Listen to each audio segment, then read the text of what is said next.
In the last video, I told y'all how my biological mom used to get me ready before she went to work. And if I'm saying a lot, I'm kind of nervous. Because it's one thing to talk about incidents and recalling incidents, but it's totally different to let the whole world know when your boogeyman existed. So, yeah. So, I told y'all how she used to get me ready and stuff before. And then, when he got up and at him, he used to get me unready. I mean, I don't know how else to say that without, and yeah, he used to get me unready. And I have to be careful with my words because we do get flagged for some stuff. So yeah, trigger warning. And I didn't think like telling my story would affect me like this because it normally does it, but I think the fact that I'm telling it like this, it's so many people gonna know. So many people gonna know.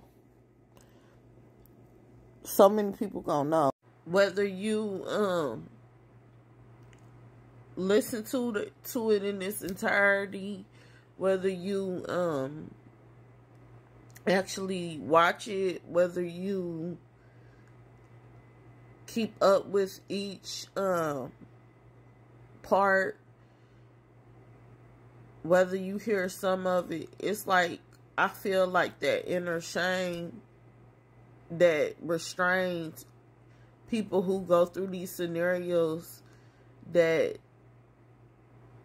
makes them victims, survivors, and conquerors. It's what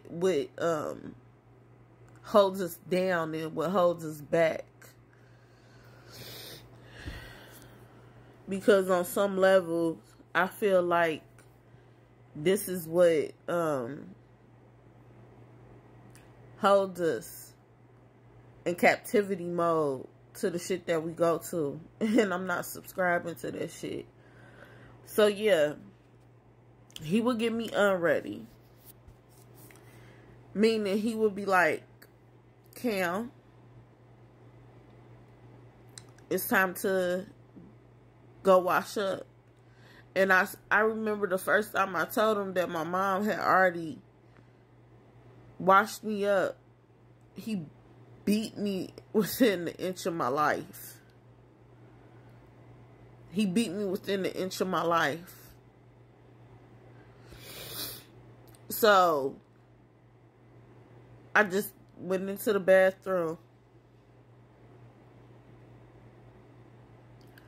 And at first, like, he would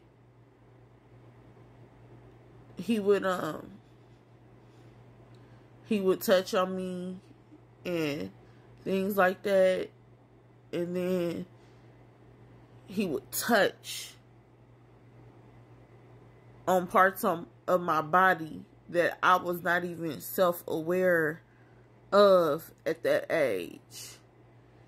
He would touch on parts that only grown adults were aware of. And I remember feeling like deeply confused because I didn't understand.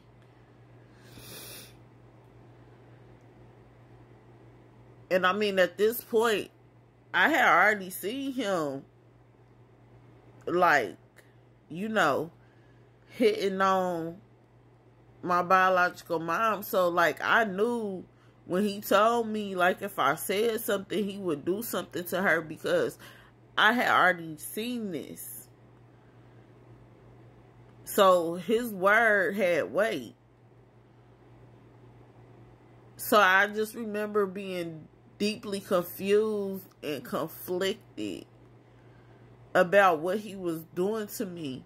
And then the more it went on, he would touch and kiss and lick on me And I just didn't understand it.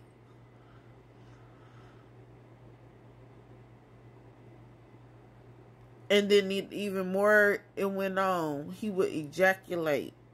I don't even know if I could say that. But he would touch himself. And then it went and it took a turn to, after a while, like, I don't know if he was having like a morality thing, but he would start making me drink adult beverages and touch him and do things to him. And I think that has an effect on why I don't do salt and adult beverages, and I really don't drink a lot now. But that's why, like,